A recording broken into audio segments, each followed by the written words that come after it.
How likely is surgery?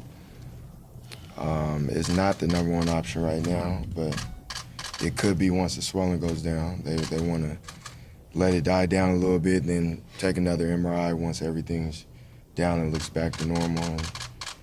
And we go from there. I mean, hopefully I don't have to have surgery, but I mean, I know that is an option. There's a lot of free agents. Contract-wise, how are you approaching this summer? Are you even thinking about that? Nah, that time will come. I mean, whatever happens, happens. I've proved myself. So, I mean, the world knows what I bring to the table, and I can't do anything to control anything else. So my exit meeting with the Celtics was, I mean, it wasn't a lot. It was like, we can't really tell you too much more. Like, you've given us everything. You've had one of the best seasons in NBA history, not just Celtics history, but NBA history. Now let's get this hit better.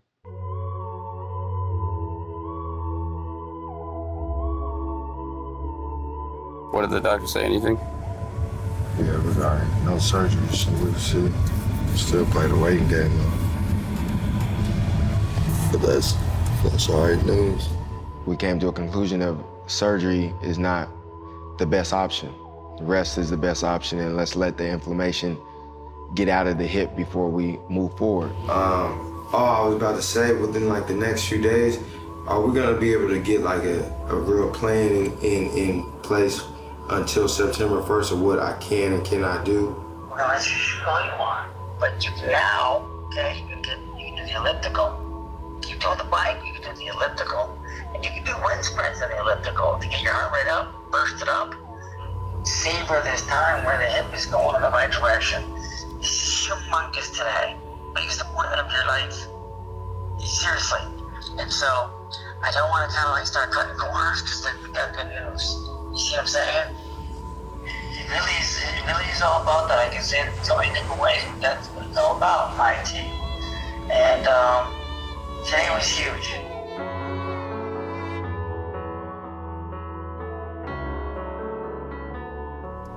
Who's your favorite player in the NBA? Daddy. Who's your second favorite player? LeBron James. Third favorite player? Michael Jordan. Fourth favorite player? Kobe. Fifth favorite player? Kyrie. Sixth favorite player? I'm done. You know a lot of players. Yeah. The glove. The glove, yeah.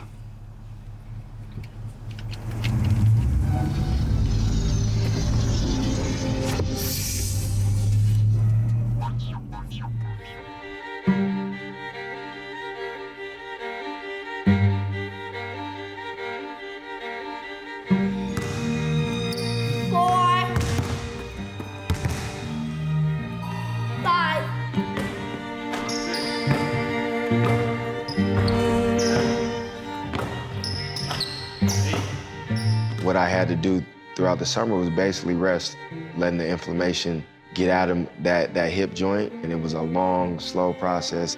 I was on this slow grind, gradually getting better. No, this is not working out. This is rehab. Yeah. Rehab is not working out. So you listen to this man right here. Oh, for sure. Okay? Longevity.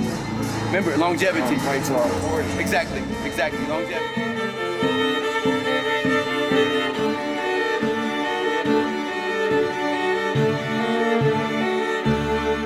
All those people who've been injured, like, you have even more respect for those guys because you know that process of getting back to where you were is so tough. Come on, 41, 2, 3, 4, 5, 6, 7, 8, 9, 50. 1, 2, 3, 4, 5, 6, 7, 8, 9. That's it! Woohoo! That's it.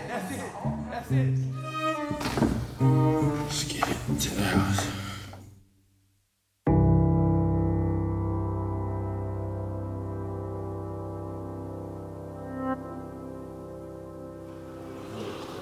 Man, you have to put this one away until we...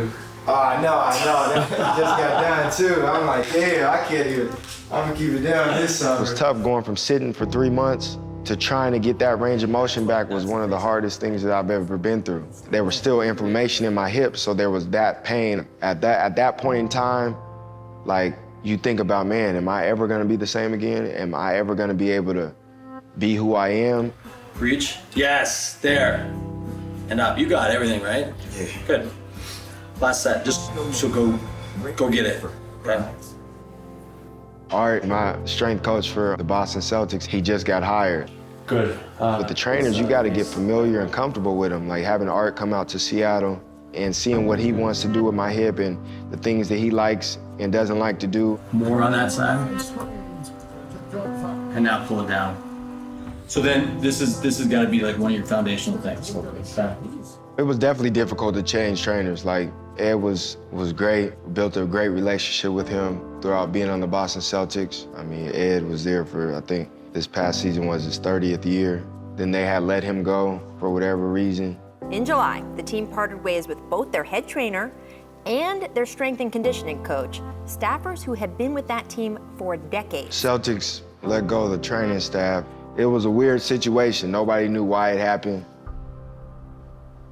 I mean, yeah, nobody knew why it happened. It just makes you think that you have a lot of questions that one day will be answered and the real truth will come out.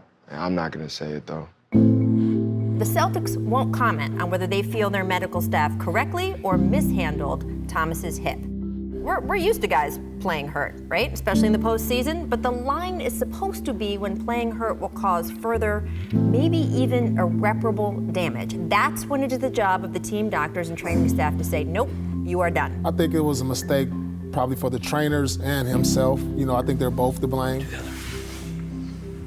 You got nothing there, huh?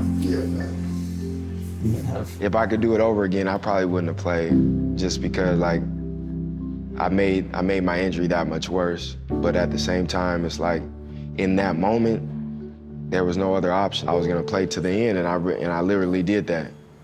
It's like all that right there. So you actually have a lot more motion than I thought you were gonna have. I thought you'd be at like. That's what Brian Dolan said too. I thought you'd be at 0 or negative. Like you actually are not that. I know it's healing because I definitely feel better. Yeah.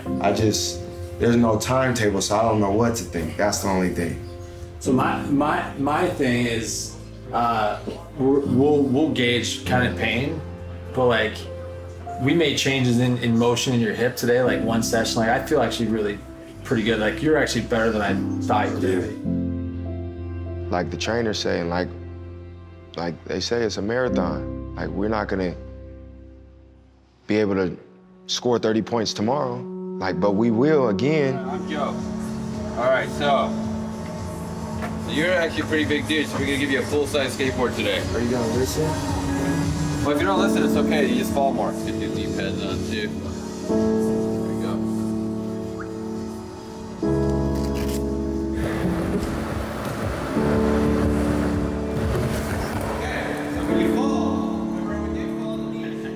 I go back and tell my wife and my kids, like, man, Daddy's gonna play again and Daddy's gonna be who I am. And that's the best feeling ever.